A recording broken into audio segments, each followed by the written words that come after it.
A lo largo de la historia, el ser humano ha conocido múltiples formas de torturas, muchas de las cuales fueron cambiando y evolucionando a lo largo de los siglos. Muchos de aquellos instrumentos han llegado hasta nosotros en su forma física o bien a través de las crónicas de la época, pudiéndonos hacer una idea de las consecuencias que tenían sus usos. Uno de estos artilugios, considerado como uno de los más cruentos, fue el conocido como toro de Falaris.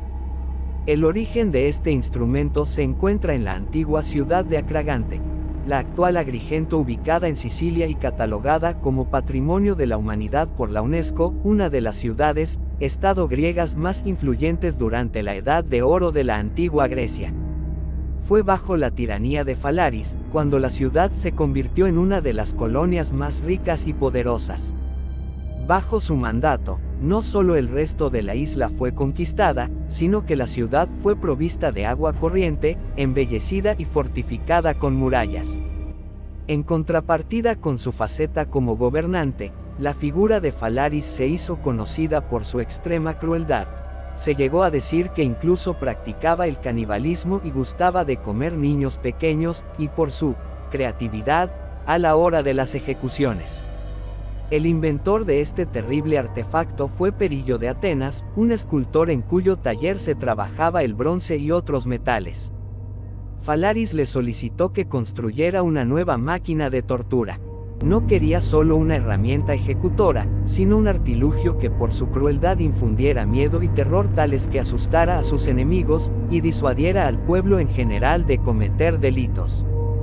A raíz de este encargo, Perillo desarrolló el toro de bronce, que ha pasado a la historia con el nombre de toro de Falaris en honor al tirano. Este artefacto tenía la forma de un enorme toro realizado en bronce, cuyo interior era hueco, del tamaño justo para que cupiese una persona.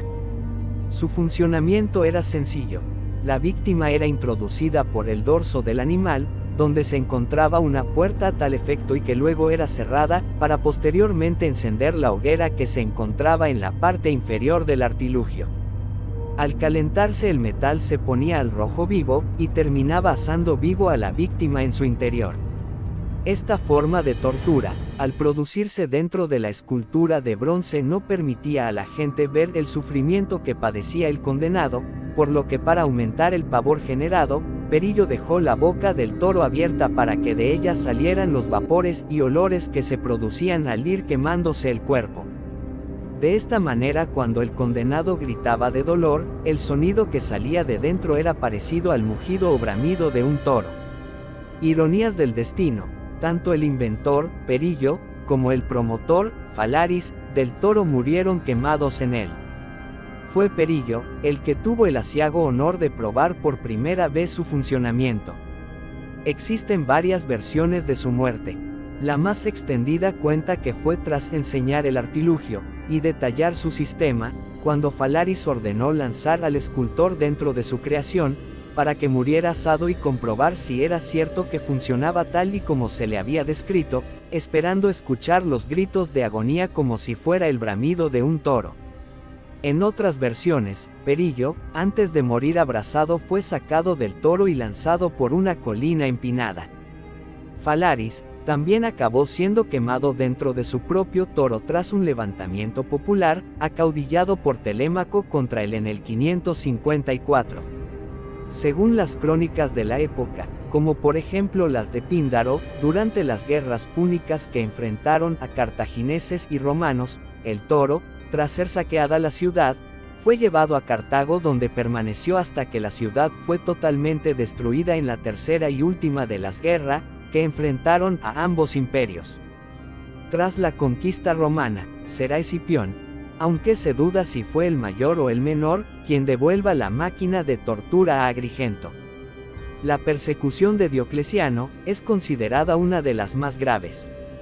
El emperador quiso realizar varias reformas en el imperio, entre ellas estaba el reforzar el culto imperial. Esta época, además de destruirse gran cantidad de iglesias, fue conocida como la Era de los Mártires, por la cantidad de estos que fueron condenados a muerte. La utilización del toro de Falaris o sus variedades fue utilizada con distintos mártires de la iglesia. Nos encontramos con San Eustaquio. Era un soldado romano nacido con el nombre de Placidus antes de su conversión al cristianismo. Según su leyenda, tras un día de caza, se le acercó una manada de ciervos y uno de ellos tenía entre sus cuernos un crucifijo, el cual se iluminó y una voz salida de ella le dijo: Placidus, ¿por qué me persigues? Tú vas a sufrir mucho por la causa de Cristo. Tras este episodio, se bautizó junto a su familia, esposa y 2 hijos. Tras combatir a las órdenes de Trajano, donde obtuvo el rango de capitán general, se negó a ofrecer sacrificios a los dioses en las celebraciones por dichas victorias. Por esta negativa fue apresado, torturado y condenado a morir asado junto a toda su familia dentro de un buey hecho de metal. Como curiosidad, el logotipo del licor de hierbas, Jägermeister, se inspiró tanto en la visión de este mártir como en la de San Huberto, ambos patronos de los cazadores. Otra de los casos que se tiene del toro de Falaris es San Antipas, considerado el primer obispo de Pérgamo. Discípulo del apóstol Juan, comenzó a predicar y a convencer a la gente de la ciudad sobre la nueva fe. Los sacerdotes paganos ante esto lo denunciaron y fue detenido. Una vez ante el juez se negó a renunciar a sus nuevas creencias y a ofrecer sacrificios a los dioses. Fue llevado al templo de Artemisa, donde fue lanzado dentro de un toro de bronce que se encontraba al rojo vivo, y que se utilizaba para los sacrificios, donde murió quemado por las brasas. Según la leyenda, cuando sus discípulos recogieron su cuerpo, este se encontraba intacto. Aquí otro de los casos del toro. Durante el reinado del emperador Diocleciano, vivió en Tarso de Cilicia, Pelagia, que ha llegado hasta nosotros como Santa Pelagia de Tarso. Según la tradición, fue una mujer de gran belleza perteneciente a una familia noble. Tras convertirse al cristianismo, su madre, que era pagana, la envió a Roma, donde según la leyenda el emperador le propuso matrimonio. Pelagia rechazó la propuesta alegando que quería preservar su virginidad para su verdadero esposo, Cristo. Ante esto, fue condenada a morir dentro de un toro de cobre al rojo vivo. La historia relata que mientras esto sucedía, su cuerpo desprendía un aroma a mirra que inundó toda la ciudad. Una vez muerta, los paganos enviaron 4 leones para devorar sus huesos, y estos, en vez de hacerlo, los defendieron de cuervos y buitres hasta que un obispo cristiano los recogió. Otro de los casos del toro de Falaris. En época visigoda, en Hispania, también se tiene constancia de la utilización de este instrumento.